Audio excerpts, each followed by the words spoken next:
DKT state PCS। अगर आप केवल स्टेट PCS के वीडियो देखना चाहते हैं तो सब्सक्राइब करिए DKT स्टेट PCS। यहाँ आपको राज्यों की लोक सेवा आयोग से जुड़ी परीक्षाओं के टॉपर्स के वीडियो अरेंज फॉर्मेट में मिल जाएंगे और लिंक डिस्क्रिप्शन बॉक्स में भी मिल जाएगा।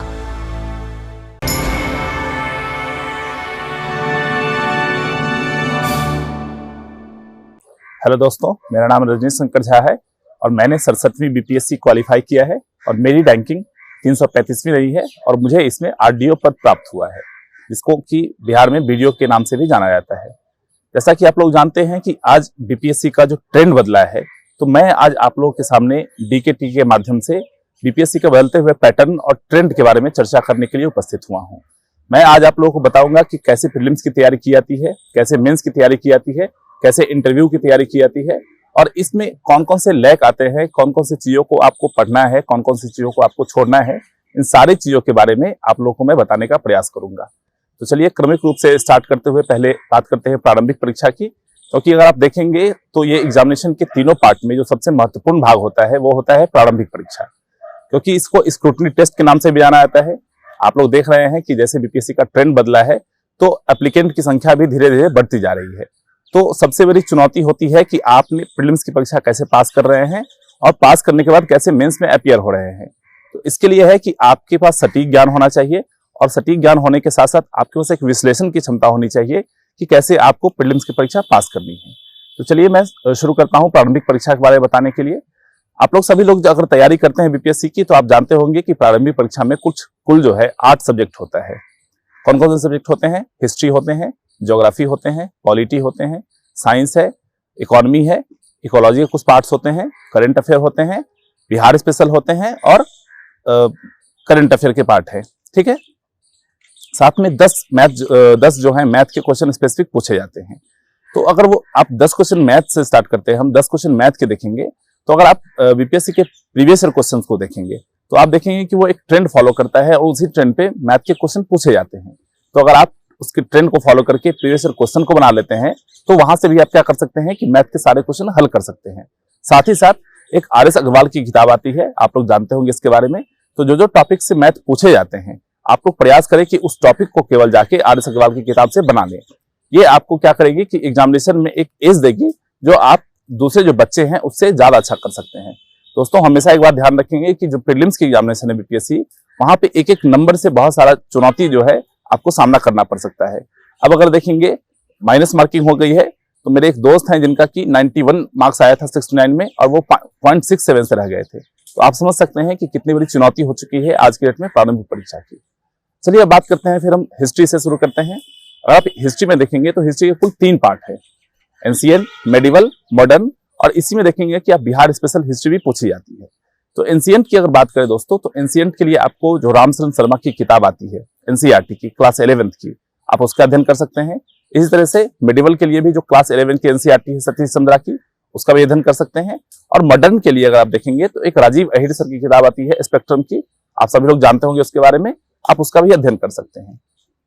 साथ ही साथ अगर हिस्ट्री की बात की जाए तो हिस्ट्री में घटना चक्र की जो आते हैं, जो पूर्वावलोकन आती है, जिसमें कि सारे एग्जामिनेशन में अब तक जितने प्रश्न पूछे गए हैं उसका विवरण दिया रहता है, तो साथ ही साथ आप उसको भी हल कर सकते हैं।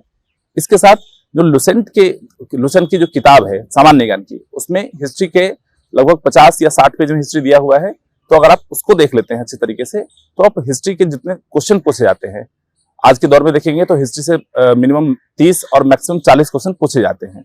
तो आप उसमें 90% बनाने की स्थिति में होंगे। बस आपको करना क्या है कि किसी भी सब्जेक्ट को पढ़ने से पहले आपको जाके प्रीवियस ईयर क्वेश्चंस देखने हैं और ट्रेंड को देखना है कि कैसे प्रीवियस ईयर क्वेश्चन में ट्रेंड में पूछे जा रहे हैं प्रश्न।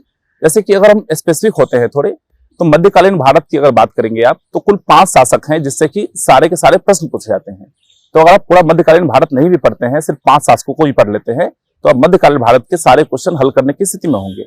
इसलिए मैं बार बार इस बात पे जोर देता हूं कि आप प्रारंभिक परीक्षा की तैयारी के लिए प्रीवियस ईयर क्वेश्चन को जरूर अध्ययन करें और कोई भी सब्जेक्ट उठाने से पहले एक बार प्रीवियस ईयर क्वेश्चन को जरूर देख लें। फिर बात करते हैं ज्योग्राफी की। तो ज्योग्राफी के लिए आप देखेंगे तो मोर और लेस अगर कक्षा 6 से लेके 12वीं तक के NCERT को आप पढ़ लेते हैं, एक बार गो थ्रू हो जाते हैं और साथ ही साथ लुसेंट पे जो दिया हुआ है भारत का और विश्व का भूगोल उसको पढ़ लेते हैं, तो ज्योग्राफी के सारे प्रश्न आप हल करने की स्थिति में होंगे। फिर बात करते हैं पॉलिटी की। तो पॉलिटी के बारे में आप सभी लोग जो तैयारी करते हैं यूपीएससी के या पीसीएस के, सब लोग जानते हैं कि एक ही किताब होती है एम लक्ष्मीकांत। लेकिन अगर आप बिहार पीसीएस की बात करें और मेरी मानेंगे तो अगर आप सिर्फ लुसेंट भी पढ़ के जाते हैं तो जो क्वेश्चन के ट्रेंड, बदलते हुए ट्रेंड है, उसको भी अगर आप देखेंगे तो लुसेंट से आप 10 में से 8 क्वेश्चन बनाने की स्थिति में रहेंगे। अगर आपको समय नहीं मिलता है तो आप पॉलिटी को क्या कर सकते हैं, सिर्फ लुसेंट से भी तैयार कर सकते हैं। फिर बात करते हैं साइंस से। तो अगर आप देखेंगे दोस्तों तो बीपीएससी में 64वीं के बाद एक ड्रास्टिकली चेंज आया है। साइंस के क्वेश्चन को जो पूछने का तरीका है वो उनका बदला है। तो साइंस के लिए आपको सबसे अधिक मेहनत करने की आवश्यकता है। एक बात आपको और बता दें दोस्तों कि अगर आप देखेंगे बीपीएससी में जो 150 प्रश्न पूछे जाते हैं, तो जो 4 पार्ट होता है उसका, एक हिस्ट्री, दूसरा साइंस, तीसरा करंट अफेयर और चौथा बिहार स्पेशल, इस चारों से मिनिमम और मैक्सिमम 100 क्वेश्चन पूछे जाते हैं। तो अगर इस 4 सेक्शन को आप बहुत अच्छे से तैयार कर लेते हैं तो आप 100 क्वेश्चन बनाने के स्थिति में होते हैं। तो दोस्तों मेरा प्रयास ये रहेगा कि आप लोग को हम बताएं कि प्रीलिम्स को कैसे कम तैयारी में क्वालिफाई किया जा सकता है। तो साइंस की अगर बात करें तो साइंस में कक्षा 6 से लेके 10वीं तक की जो एनसीईआरटी की पुस्तक है उसका बहुत अच्छे तरीके से अध्ययन कर ले, और उसका अध्ययन करने के बाद जो घटना चक्र की किताब है पूर्वावलोकन, आप उसको लगाएं तो साइंस के भी प्रश्न आप हल करने की स्थिति में होंगे। अगर इकोनॉमी की बात करें दोस्तों तो इकोनॉमी का जो ट्रेंड बदला है, आप देखेंगे कि बेसिक्स अब बहुत कम पूछे जाते हैं, साथ में जो करंट के जो टॉपिक्स होते हैं उससे प्रश्न अधिक पूछे जाते हैं। तो करंट के टॉपिक के लिए आपको क्या करना है कि जो इकोनॉमी सर्वे है, बजट है इंडिया का और बिहार का, दोनों का अगर कहीं से आपको कंपाइलेशन मिलता है तो वहां से ले ले, या खुद का नोट्स तैयार कर लें। उससे क्या होगा कि वो आपको प्रीलिम्स में भी काम देगा और मेंस में भी काम देगा। तो आपको करना क्या है कि इकोनॉमी के जो बदलते हुए ट्रेंड है उसको देखते हुए सिर्फ आपको करंट अफेयर क्या करना है, पढ़ना है। ठीक है। अगर बात करें हम करंट अफेयर्स की, तो करंट अफेयर्स क्या है कि बहुत ही डायनामिक पोर्शन है, और ये क्या होता है, ये सभी के लिए नया होता है, जो पहले से तैयारी कर रहे हैं उनके लिए भी, जो बाद में तैयारी कर रहे हैं उनके लिए भी। तो आपको क्या करना है कि करंट अफेयर को बहुत अच्छी तरीके से तैयार करना है। उसके लिए आपको क्या करना है कि जो प्रतियोगिता दर्पण की मासिक पत्रिका आती है दोस्तों, वो बहुत ही अच्छी मैगजीन है। आप इधर उधर भटकने से बेहतर है कि आप प्रतियोगिता दर्पण के मासिक मैगजीन को बहुत अच्छे से तैयार करें। उसमें आपको क्या करना है कि मंथली वाइज, अगर जैसे मान लीजिए कि 70वीं की अगर बात करें तो 70वीं की प्रारंभिक परीक्षा सितंबर में होने वाली है, सितंबर 2024 में। तो सितंबर में आपको क्या करनी है कि पिछले सितंबर से लेके इस सितंबर तक के प्रारंभिक जो प्रतियोगिता दर्पण के मैगजीन है उसको आपको अध्ययन करना है बहुत ही गहन तरीके से। आप देखेंगे कि अगर करंट अफेयर के 30 क्वेश्चन पूछे जाते हैं तो 28 क्वेश्चन आपको दर्पण से सिर्फ मिल जाएंगे। और अंत में आप क्या कर सकते हैं कि कोई भी जो कंपाइलेशन आता है मार्केट में, देखेंगे आप तो परीक्षा से 1 महीने पहले या 2 महीने पहले बहुत सारे कंपाइलेशन आते हैं, तो आप क्या कर सकते हैं कि रिफ्रेशमेंट के लिए साथ में उसको ही पढ़ सकते हैं। बिहार करंट अफेयर की अगर बात करें तो बिहार करंट अफेयर का जो ट्रेंड बदला है उसमें देखेंगे कि 5 से 10 क्वेश्चन बिहार करंट अफेयर से पूछे जाते हैं। इसके लिए सबसे बेस्ट सोर्स अगर आपको हम बताएं दोस्तों, तो जो बिहार की आईपीआरडी की वेबसाइट होती है, तो आप उसमें जाके देखेंगे तो बहुत छोटे छोटे उसमें फोटोज डले होते हैं, बहुत छोटे छोटे इन्फॉर्मेशन डले होते हैं। तो आप क्या करें कि मंथ वाइज जाके उसको तैयार कर ले, उसको नोट कर ले, और वहां से आप देखेंगे दोस्तों तो सारे के सारे क्वेश्चन उसी आईपीआरडी की वेबसाइट से आपको मिल जाएंगे। उसका एक ट्विटर हैंडल भी है, तो आप ट्विटर डाउनलोड कर सकते हैं, ट्विटर से क्या कर सकते हैं इसका आप देख सकते हैं। ठीक है। फिर बात करते हैं अब मेंस की तैयारी के लिए। तो मेंस में आप दोस्तों क्या देखते हैं कि अब मेंस में बीपीएससी में क्या हुआ है कि जो ऑप्शनल डिसाइडर होता था उसको अब हटा दिया गया है, और उसकी जगह पे क्या डाल दिया गया है, निबंध डाल दिया गया है। लेकिन आप ये गलतफहमी में बिल्कुल ना रहेंगे कि ऑप्शनल को पूर्णतः हटा दिया गया है। ऑप्शनल अब क्या कर दिया गया है, क्वालिफाई नेचर का कर दिया गया है। तो अभी भी इसकी क्या है, महत्ता उतनी ही बनी हुई है। और आप ऑप्शनल क्वालिफाई नहीं कर पाते हैं तो आपके मेंस के बाकी बचे हुए कॉपी भी चेक नहीं होंगे, तो उसको भी आपको क्वालिफाई करना ही है। तो ऑप्शनल जो भी आपने ऑप्शनल रखा है उसको अच्छे तरीके से तैयार करें और उसके ऑब्जेक्टिव टाइप्स तैयार करने की कोशिश करें। इसके लिए आप क्या कर सकते हैं, जो नेट से आपको जो संबंधित विषय है, जो नेट में पूछे गए हैं, आप प्रीवियस क्वेश्चन उठाए नेट वाले जेआरएफ वाले का, और उससे क्या करें आप तैयार करने का प्रयास करें। तो उससे आपका क्या होगा कि तैयारी का एक रूपरेखा पता चलेगा और ऑप्शनल को आप ऑब्जेक्टिव फॉर्म में तैयार कर सकते हैं। बात करेंगे अब जीएस की, जीएस पेपर 1 की, जीएस पेपर 2 की। तो पेपर 1 में 3 सेक्शन होते हैं। एक सेक्शन होता है हिस्ट्री एंड आर्ट कल्चर का, दूसरा होता है स्टैट का जिसको आप सांख्यिकी के रूप में जानते हैं, और तीसरा होता है करंट अफेयर का। उसमें नेशनल, इंटरनेशनल और बिहार, ये तीनों पूछे जाते हैं। पार्ट वाइज बात करें अगर हिस्ट्री के लिए, तो हिस्ट्री में अगर आप देखेंगे तो पैटर्न बदला है, अब शॉर्ट क्वेश्चन भी पूछे जाते हैं और लॉन्ग क्वेश्चन भी पूछे जाते हैं। तो जो आर्ट कल्चर के क्वेश्चन है वो रटे रटाए होते हैं, वो जो पैटर्न है बीपीएससी का उसी पूछा जाता है। पाल कला अगर पिछले बार पूछ दिया है तो इस बार मौर्य कला पूछने की संभावना रहेगी, अगर मौर्य कला पूछ दिया है तो पटना कलम पूछने की संभावना रहेगी, अगर गांधी पिछले बार पूछ दिया है तो टैगोर पूछने की संभावना रहेगी। तो अगर आप ट्रेंड को फॉलो करेंगे तो आप समझ पाएंगे कि बीपीएससी किस ट्रेंड से फॉलो करती है। लेकिन आपके अगर सुविधा अनुसार आप देखेंगे तो अगर आप पूरे टॉपिक को पढ़ लेते हैं, मुश्किल से 18 से 20 टॉपिक हैं हिस्ट्री में, अगर उसको आप तैयार कर लेते हैं तो आप सारे के सारे हिस्ट्री के प्रश्न को हल करने की स्थिति में होंगे।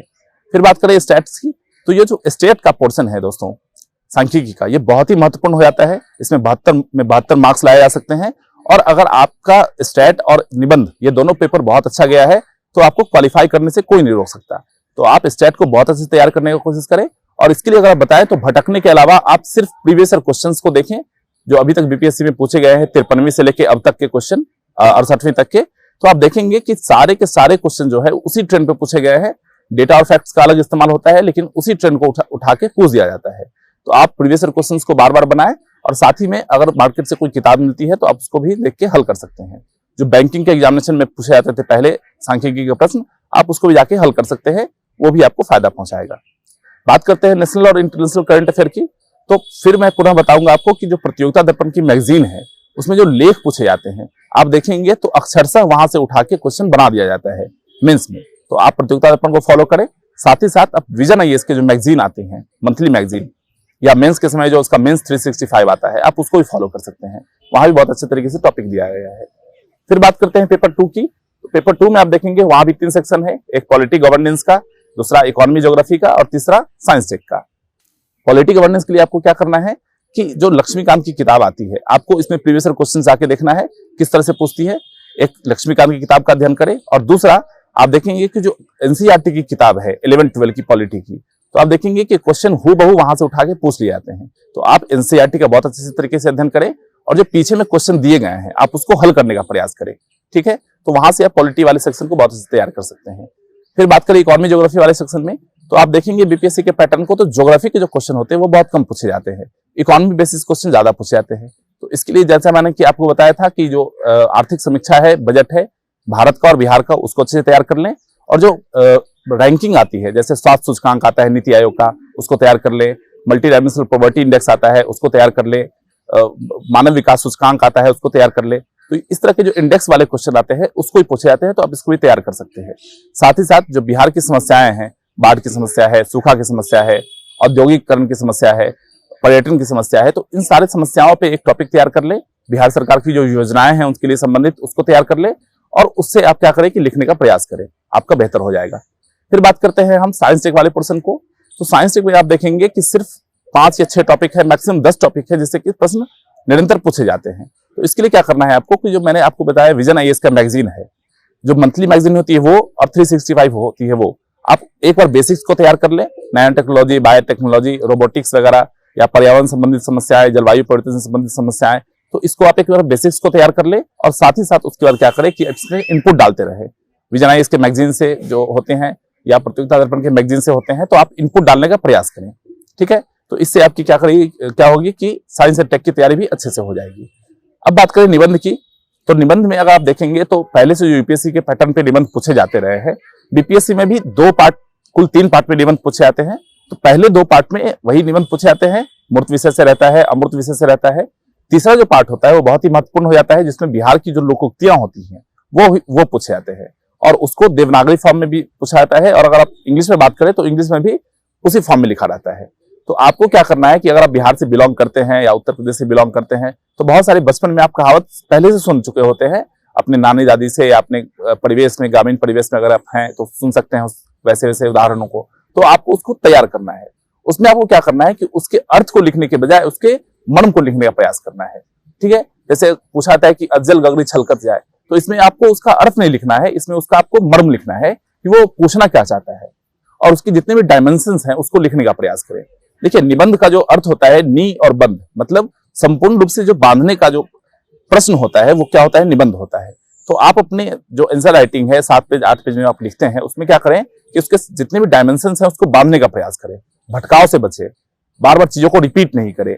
किसी उदाहरण से शुरू कर सकते हैं, किसी विचारक के विचार से शुरू कर सकते हैं, कोई मोटिवेशनल स्टोरी से शुरू कर सकते हैं, और प्रयास करें कि इसमें जितने भी बिंदु दिए गए हैं उन सारी बिंदुओं को लिखने का प्रयास करें। दूसरी बात दोस्तों, मैं मेंस आंसर राइटिंग में एक और बात बताऊं कि बीपीएससी में अगर आप देखेंगे किसी जो सक्सेस स्टूडेंट है उनके चेक कॉपी को अगर आप देखेंगे तो बीपीएससी में अब क्या होता है कि स्टेप मार्किंग की जाती है। अगर 4 स्टेप में क्वेश्चन पूछे गए हैं, जैसे मौर्य कला क्या है, उसकी विशेषता क्या, अगर पूछेंगे तो मौर्य कला क्या है इसके बारे में आपको पूछेंगे तो इसका अलग से मार्किंग की जाएगी। विशेषता क्या है इसकी, अलग से मार्किंग की जाएगी। तो जितने पक्ष पूछे गए हैं प्रश्न में, आप उस सारे पक्षों को लिखने का प्रयास करें। इससे क्या होगा कि जो एग्जामिनर आपका कॉपी पढ़ रहा होगा उसको ये इस बात का आभास होगा कि आपकी तैयारी बहुत अच्छी है और उसी तरीके से आपको मार्क्स देने का प्रयास करेगा। ठीक है दोस्तों, फिर बात करते हैं अगर इंटरव्यू की। तो इंटरव्यू में अगर बात करें तो इंटरव्यू का कोई डिफाइंड सिलेबस नहीं होता है। उसके लिए क्या करना है आपको कि 4 सब्जेक्ट जो होते हैं उसमें 4 पोर्शन होते हैं खासकर। एक आपका अपना बायोडाटा, जिसमें आपने ग्रेजुएशन सब्जेक्ट आपका क्या है, आपने कहाँ से पढ़ाई की है, इसको तैयार करना है। दूसरा आपकी हॉबी क्या है, उसको तैयार करना है। तीसरा आपके ऑप्शनल सब्जेक्ट क्या है, उसको तैयार करना है। और चौथा जो करंट रिलेटेड टॉपिक है, नेशनल, इंटरनेशनल और बिहार के, आपको इसको तैयार करने हैं। अगर आप ये 4 बेसिक्स टॉपिक्स को तैयार कर लेते हैं तो आप इसके अलावा वो कहां से पूछेंगे ये आपके हाथ में नहीं होता है। तो आप इस 4 बेसिक्स को तैयार कर ले, और जो इंटरव्यू की तैयारी आपके बचपन से लेके अब तक की जो लाइफ जर्नी रही है वो सारे इंटरव्यू में आते हैं। तो आप अपने बेसिक्स पे रहे, सच बोले, क्योंकि आप जो सामने वाले बैठे हैं उनको आप बेवकूफ नहीं बना सकते हैं। वो आप बहुत सारे इंटरव्यू ले चुके होते हैं, बहुत सीनियर होते हैं। तो आप अपने बेसिक्स पे रहे और इंटरव्यू अच्छे से देखे आए। जैसे मेरे से इंटरव्यू पूछा गया था, उस समय में क्रिकेट का विश्व कप चल रहा था, तो वो मेरा हॉबी भी नहीं था। मेरा हॉबी तबला प्लेइंग है। जबकि मेरे से पूछा गया, उन्होंने पूछा कि क्रिकेट का जो वर्ल्ड कप चल रहा है तो इसमें दर्शकों का आने का जो संख्या है वो कमता जा रहा है, तो इसका क्या कारण हो सकता है। तो क्योंकि वो 1-2 दिन पहले पेपर में इसका इशू आया था, तो आप पेपर बहुत अच्छे तरीके से पढ़े। उसमें दिया गया था कि वेन्यू चेंज हो जाने के कारण से क्या हुआ था कि दर्शकों की संख्या कम गई थी। तो ये क्वेश्चन हमसे पूछा गया था और ये मेरे लिए रैंडम क्वेश्चन था, इसको मैंने तैयार करके नहीं गया था। इस तरीके से हमसे प्रस्तावना का पूछा गया था कि आप प्रस्तावना को पूरी तरीके से सुनाएं। तो बहुत सारे होते हैं स्टूडेंट तैयारी के दरमियान पूरे प्रस्तावना को याद नहीं कर पाते हैं, और वहां सामने में जब बोर्ड के सामने 4 मेंबर बैठे होते हैं तो बहुत सारी चीजें आपको याद नहीं आती है। तो बहुत सटीक तरीके से अगर आप सॉरी भी बोलते हैं तो सॉरी बोलने में भी एक कॉन्फिडेंस दिखना चाहिए कि ऐसा ना लगे कि आप उनको झुठला रहे हैं। ठीक है, तो इस तरह की चीजों को आप देने का प्रयास करें। ठीक है, और आप एक बात हमेशा याद रखिए कि अगर आप में शिद्दत है, अगर आपने अपने दिल से चाहा है कि मुझे सफल होना है, तो आपको सफल होने से कोई नहीं रोक सकता। बस दिक्कत यह है कि आप अपनी कमियों को जो है ठीक नहीं कर पाते हैं। आपकी कमी आपसे बेहतर कोई नहीं जानता। आप अपनी कमियों को सुधार करते रहें। और मेरा मानना है दोस्तों कि अगर मैं सफल हो सकता हूं तो कोई भी इंसान सफल हो सकता है। बस जरूरत है कि अपनी मेहनत को आप बहुत अच्छी तरीके से करते रहे, अपने बेसिक्स पे ध्यान देते रहे और प्रीवियस ईयर क्वेश्चंस को देखते रहे। थैंक यू डीकेटी टीम, जिन्होंने मुझे मौका दिया कि मैं जो आप लोगों के सामने स्ट्रेटजी दे पाया हूं एग्जामिनेशन का। और ये स्ट्रेटजी मेरा मानना है कि आप लोग अगर इसको फॉलो करते हैं तो एग्जामिनेशन में सफलता प्राप्त करने के आप बहुत करीब रहेंगे। धन्यवाद।